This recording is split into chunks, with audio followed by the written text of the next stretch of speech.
Hello everyone, आज हम आ चुके हैं मॉर्फोलॉजी इन फ्लावरिंग प्लांट्स के नए लेक्चर पे। आज हम पढ़ने वाले हैं एस्टिवेशन के बारे में और पढ़ने वाले हैं थोड़ा बहुत एंड्रोशियम के बारे में। एंड्रोशियम यानी कि मेल रिप्रोडक्टिव पार्ट के बारे में।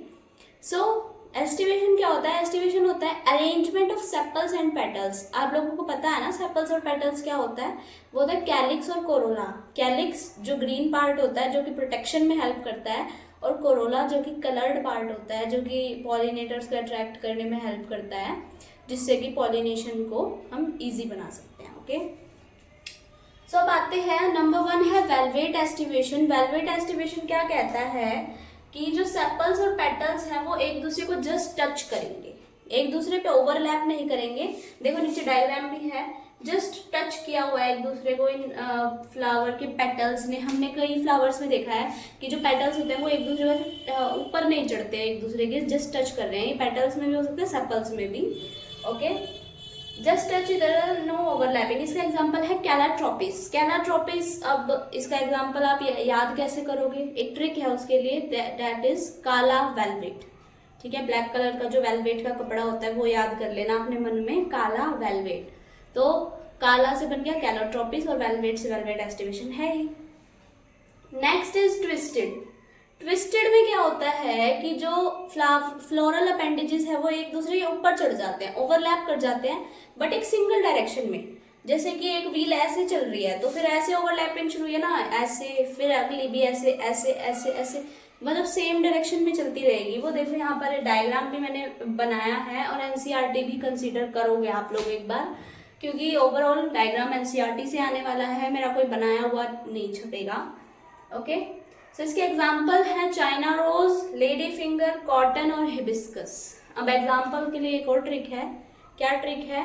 जो चाइना की लेडीज होती हैं, चाइना की जो लेडीज होती हैं उनकी फिंगर कॉटन की तरह होती है, सॉफ्ट सॉफ्ट, और वो ट्विस्ट हो जाती है।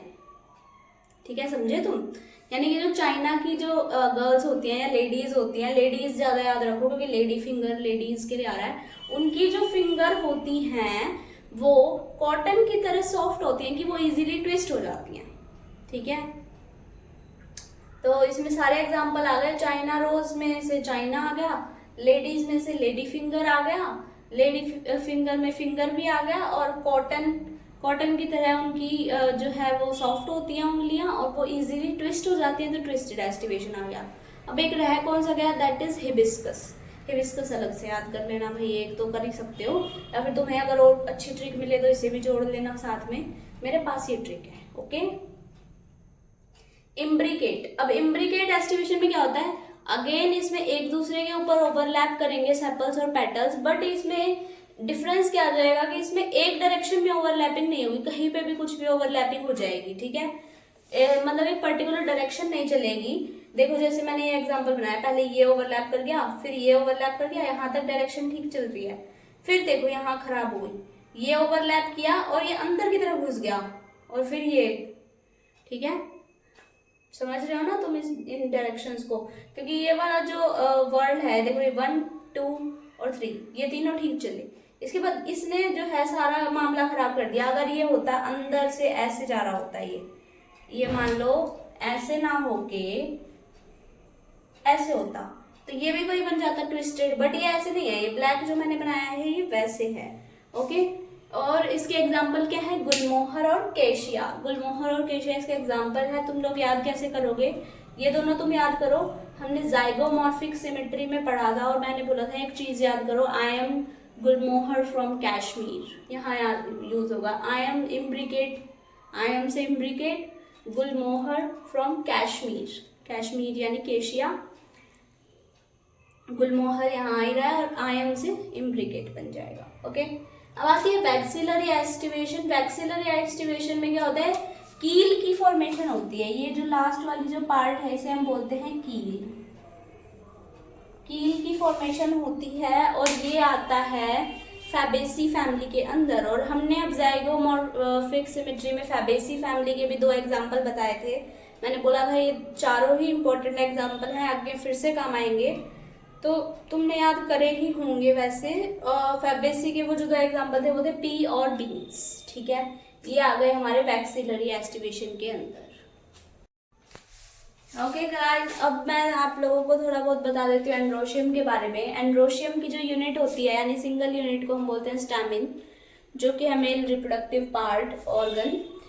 उसके दो पार्ट्स होते हैं, फिलामेंट और anther.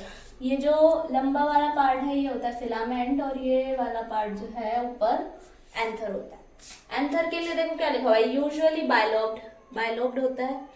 Each lobe has 2 pollen sacs, दोनों लोब्स के अंदर दो दो पोलन सैक है। Each lobe has 2 pollen sac बोला है, ठीक है ना, यानी कि 2 लोब हैं और हर एक में 2 पोलन सैक है, यानी कितने पोलन सैक हुए, 4, ठीक है। Pollen grain form inside, pollen grain जो है इनके अंदर फॉर्म करते हैं। पोलन ग्रेन से क्या होगा, पोलन ग्रेन से जो है वो मेल रिप्रोडक्टिव गैमीट प्रोड्यूस होता है आगे चल के। ये 12th में हम काफी डिटेल में पढ़ेंगे, बट अभी यहाँ पर इतना ही है, हम इतना ही पढ़ लेंगे। स्टेराइल स्टामिन को क्या बोलते हैं, स्टैमिनोड, यानी कि जो स्टामिन रिप्रोड्यूस करने के लायक नहीं होता उसे हम क्या बोलते हैं, स्टैमिनोड। ओके, अब आते हैं स्टैमिन के अंदर कुछ टर्म्स आती हैं, दैट इज कोहेशन और अडहेशन। किस लिए यूज होता है, कोहेशन का मतलब है जब स्टामिन जो है वो अपने ही अंदर among themselves in varying degree, यानी कि अपने ही अंदर यूनाइटेड रहे। यानी कि मान लो कोई 2 स्टामिन है, ऐसे स्टामिन्स हैं, ये दोनों यूनाइटेड हो गए और ये दोनों यूनाइटेड हो गए, यानी स्टामिन स्टामिन से ही चिपक गए ना, तो इसमें हो गया ये कोहेशन।